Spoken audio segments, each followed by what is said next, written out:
አባይ ጸጥ ብሏል። ድንፋታው ፏፏቴው የለም። የማሽነሪ ጩኸት የለም። ሁሉም ነገር አብቅቷል። አባይ በላይ ሳይሆን በውስጥ ተርባይን መጥቶ ቀስና መሰስ ብሎ እየፈሰሰ ነው። አሁን ሐይቁን ሰራተኞች ሳይሆኑ ወፎችና ሰዎች ወረውታል። ምክንያቱም አልቆ ፋይሉ ተዘግቷል። ካይሮም እንደ ቁራጭ ውሃ በህዳሴው ግድብ ጉዳይ ሽንፈቷን አምና ተቀብላለች። ካይሮ አሁን ሌላ አዲስ መርዶ ሰምታለች።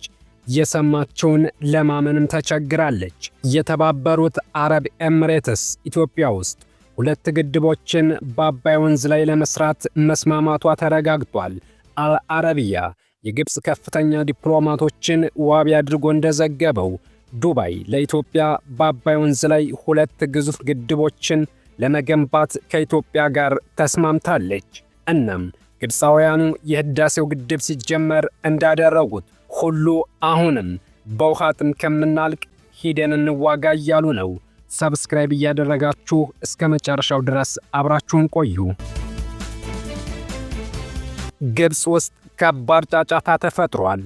ካለ አባይ ሕይወት የለንም በሚል ናላቸው የዞረው ግብጾች ከሰሞኑ ታላቅ አጀንዳ ተፈጥሮላቸዋል። ይህም አጀንዳ ኢትዮጵያ የህዳሴውን ግድብ መጠናቀቁን ተከትሎ 2 ግድቦችን ልትጀምር ተዘጋጅታለች የሚል ነው። የግብፅ የውጭ ጉዳይ ሚኒስተር ከአሜሪካ ለመጡ ኢንቨስተሮች ይህንን ሲናገሩ ተደምጠዋል። ኢትዮጵያ አዲስ ግድብ ለመስራት ተዘጋጅታለች ሲሉ ለባለሀብቶች ተናግረዋል። አሁን ደግሞ የመካከለኛው ምስራቅ ዋነኛ የወሬ ምንጭ የሆነው አልአረቢያ የተባበሩት አረብ ኤምሬትስ ኢትዮጵያ ውስጥ 2 ግድቦችን ለመስራት ተዘጋጅታለች ሲል አስነብቧል። ይህም ዜና በካይሮ ከፍተኛ ትርምስ ፈጥሯል። ኢትዮጵያ በአባይ ላይ ከዚህ ቀደም የተጠኑ የካራዶቢና የማቤል ግድቦችን ልትሰራ ተዘጋጅታለች እየተባለ ነው። የግድቦችን ገንዘብ ደግሞ የተባበሩት አረብ ኤምሬትስ ለመሸፈን ተስማምታለች። ምናልባትም 2ቱ ግድብ በድምሩ እስከ $10 ቢሊዮን ድረስ ሊፈጁ ይችላሉ። ዱባይ ለኢትዮጵያ ከፍተኛ መጠን ያለው ገንዘብ እያፈሰሰች ነው። እስከ $10 ቢሊዮን ድረስ ይፈጃል የተባለው አዲስ አበባ ተገንብቶ በመጠናቀቅ ላይ ያለው የጫካ ፕሮጀክት የገንዘብ ምንጯ የተባበሩት አረብ ኤምሬትስ ናት። ጠቅላይ ሚኒስተሩ በአንድ ወቅት ፓርላማ ላይ ለጫካ ፕሮጀክት የተገኘው ገንዘብ ከቢን ዛይድ እንደሆነም ተናግረዋል። እናም አሁን ላይ ደግሞ የተባበሩት አረብ ኤምሬትስ ኢትዮጵያ በአባይ ላይ ለመገንባት የያዘቻቸውን 2 ግዙፍ ግድቦች ገንዘብ ለመቻል መወሰኗ ተረጋግጧል። የተባበሩት አረብ ኤምሬትስ ይህን ያደረገችበት 2 ምክንያት ያላት ሲሆን አንደኛው ከኢትዮጵያ የምትፈልገው የግብርና ኢንቨስትመንት ሲሆን ሁለተኛው ግብፅን መቆጣጠር ነው። የተባበሩት አረብ ኤምሬትስ ኢትዮጵያ ውስጥ ግድብ ስትሰራ ይህን እድል ታገኛለች፣ ያውም በ2 መንገድ። አንደኛው ግድቦቹ በመሰራታቸው ውሃ ታገኛለች። ምክንያቱም እነዚህ በአባይ ላይ የታቀዱ 2 ግድቦች ከኃይል ማመንጫነት በላይ ለመስኖ ሥራ የተመቹ ናቸው።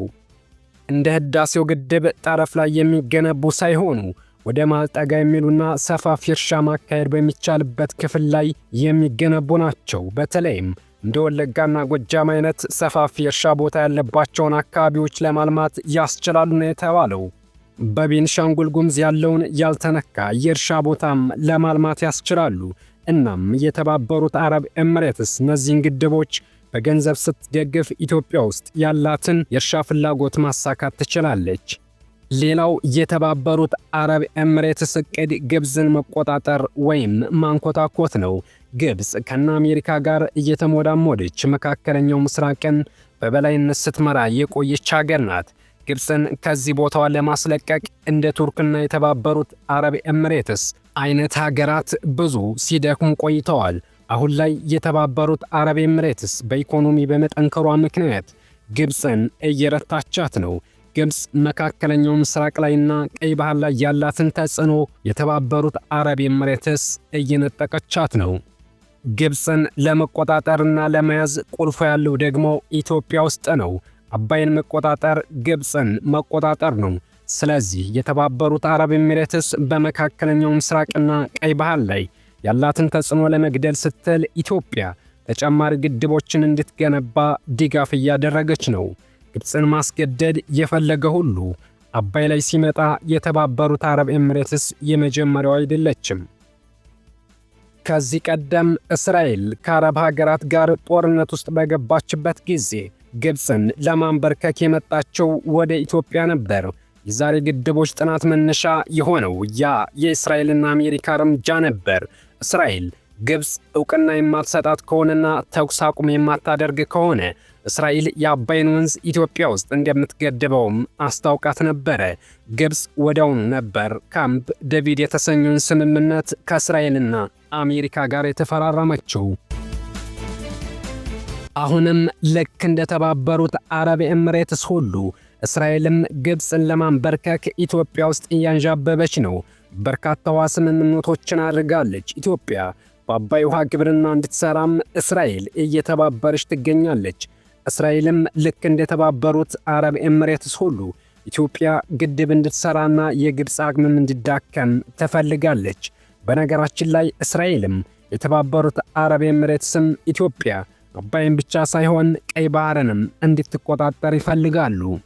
የተባበሩት አረብ ኤምሬትስ ኢትዮጵያ በአባይ ላይ 2 ግድብ እንድትሰራ ገንዘብ መድባለች ያሉት ግብጾች ጨርቃቸውን ጥለዋል።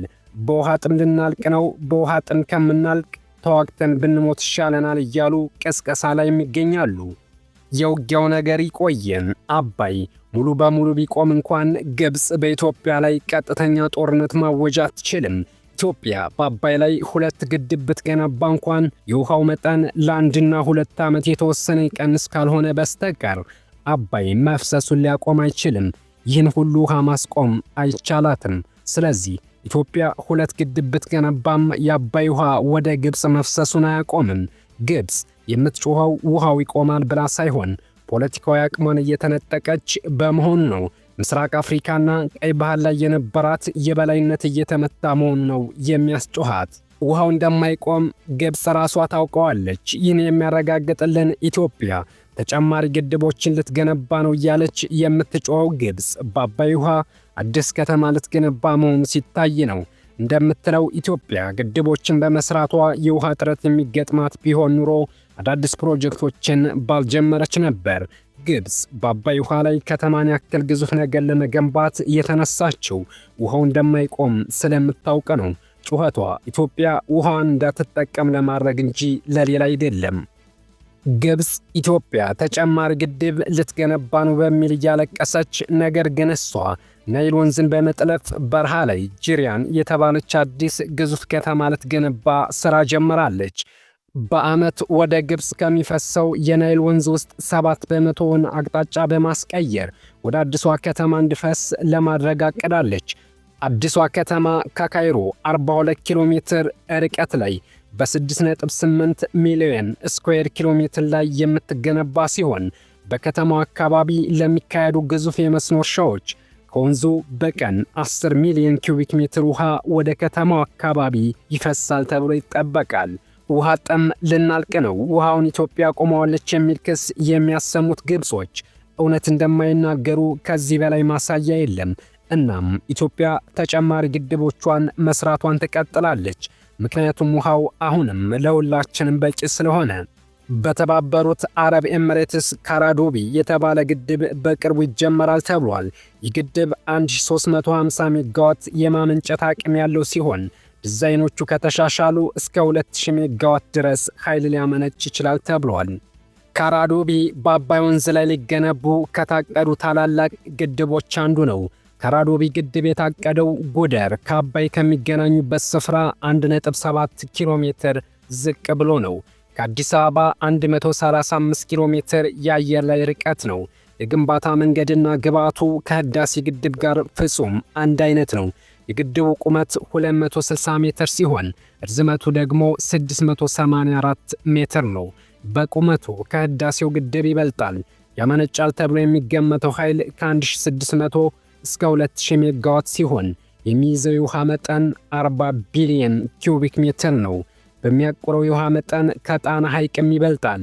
የዚህ ግድብ የተለየ ባህሪው ከኃይል ማመንጫነት በተጨማሪ የመስኖ ልማት አቅማችንን በከፍተኛ ደረጃ የሚጨምር መሆኑ ነው። ሁለተኛው በአባይ ላይ የታቀደው ግድብ የማቢል ግድብ ሲሆን 1200 ሜጋዋት ያመነጫል።